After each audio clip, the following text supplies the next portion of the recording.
En este tema nos vamos a ocupar de la situación de la Iglesia en España y de sus relaciones con la sociedad a lo largo del reinado de Alfonso XIII, que ocupa prácticamente el primer tercio del siglo XX.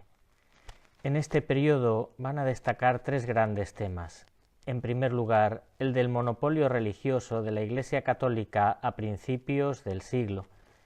En segundo lugar, el del estallido de la violencia antirreligiosa en la Semana Trágica de Barcelona de 1909. Y por último, vamos a hablar de los efectos de la que se conoce como Ley del Candado de 1910, que trató de limitar el número de institutos religiosos en nuestro país.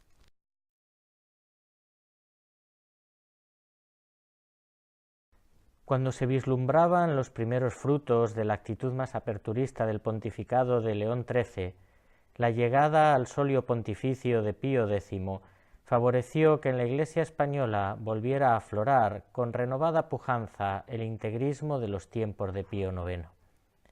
Las corrientes integristas españolas fueron más bien de carácter ideológico y político.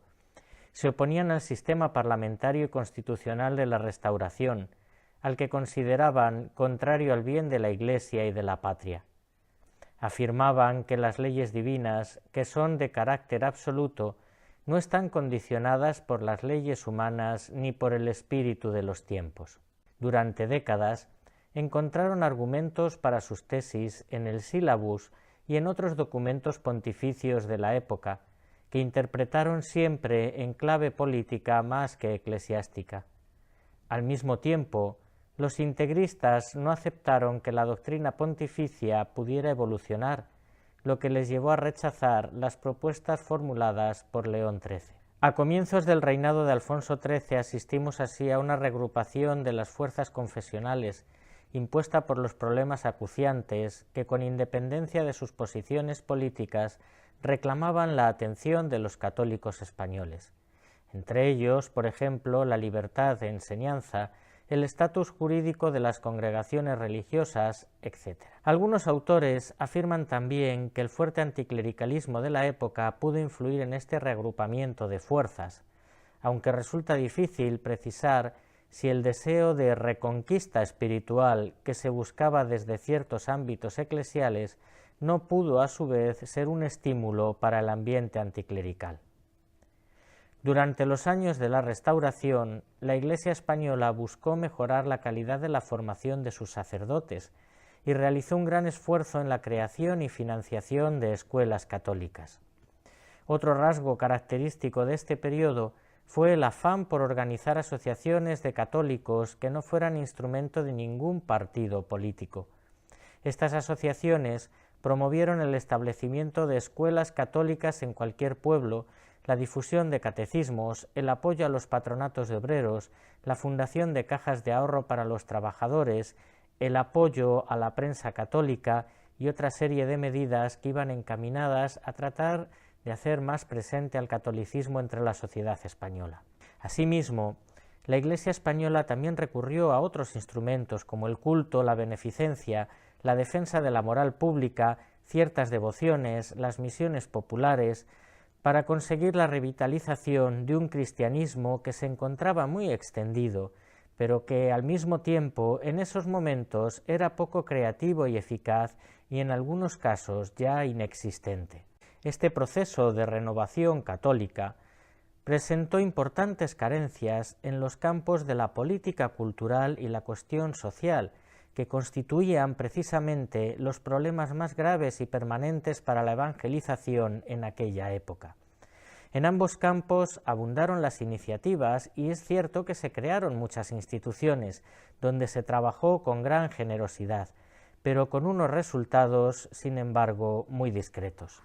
La paz social que se había vivido en España y Europa durante 40 años se vio dramáticamente truncada en 1909 por el estallido de la Semana Trágica de Barcelona, que constituyó el primer gran brote anticlerical de envergadura en la Europa del siglo XX. Aunque los sucesos de Barcelona no pueden quedarse reducidos al ámbito religioso, sí que llama la atención su virulento matiz antirreligioso, que se produjo, además, en una de las regiones de España con mayor vitalidad religiosa en aquella época. Resulta muy difícil explicar qué ocurrió en Barcelona en el verano de 1909. Lo que iba a ser una huelga general, pacífica, degeneró en un estallido de violencia que provocó la muerte de más de un centenar de personas y la destrucción de un tercio de las iglesias y de casi la mitad de los conventos de Barcelona, ante la pasividad del ejército y del resto de la población. En la revuelta solo se atacaron instituciones de carácter eclesiástico. De manera paradójica, muchos de esos edificios destruidos estaban precisamente dedicados a la acogida, a la enseñanza o a la atención de las necesidades básicas de los sectores más desfavorecidos de la población. La Semana Trágica fue la manifestación más violenta de un anticlericalismo que había resurgido en España a comienzos del siglo XX, aunque hasta entonces no se había expresado en manifestaciones callejeras a favor o en contra de la Iglesia católica. La Semana Trágica tuvo también importantes consecuencias políticas, pues forzó a la dimisión del presidente Maura. Al mismo tiempo, favoreció que la vida política española se fuese polarizando en dos grandes bloques enfrentados: el de los partidarios de la instauración de la República, que eran los socialistas y los republicanos principalmente, y aquel bloque que unía a los partidos de derecha.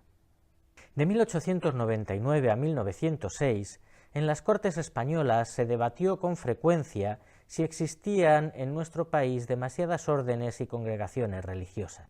En muy pocos años, el número de religiosos instalados en España se había incrementado en un 12%, por la llegada de religiosos del extranjero, principalmente de Francia, y también por el regreso de aquellos religiosos que se encontraban en las antiguas colonias españolas de Cuba y de Filipinas.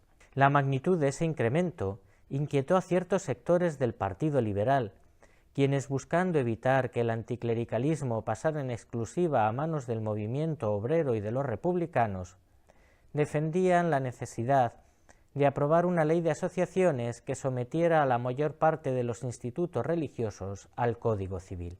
En 1910, el presidente Canalejas presentó una nueva ley de asociaciones que llevara de una vez por todas al sometimiento de las congregaciones religiosas al derecho común. Esa ley de 1910, que se conoce como la Ley del Candado, prohibía por espacio de 2 años la instalación en España de nuevas órdenes religiosas sin autorización del Ministerio de Gracia y Justicia. El permiso de instalación sería denegado de forma automática cuando más de un tercio de los miembros del instituto religioso en cuestión fueran de origen extranjero. La Ley del Candado, como sabía y tal vez quiso Canalejas, tuvo en la práctica efectos muy limitados, pues el número de institutos religiosos que por aquel entonces estaban establecidos en España era muy elevado y bastaba para atender las necesidades de los fieles. El proyecto provocó, sin embargo, la ruptura de las relaciones con la Santa Sede y desató una fuerte controversia y uno de los primeros movimientos de masas del siglo XX, involucrando, por un lado, a quienes defendían que la medida lesionaba los derechos tradicionales de la Iglesia, y por otro, a quienes apoyaban la necesidad de reducir la influencia eclesial en la vida española.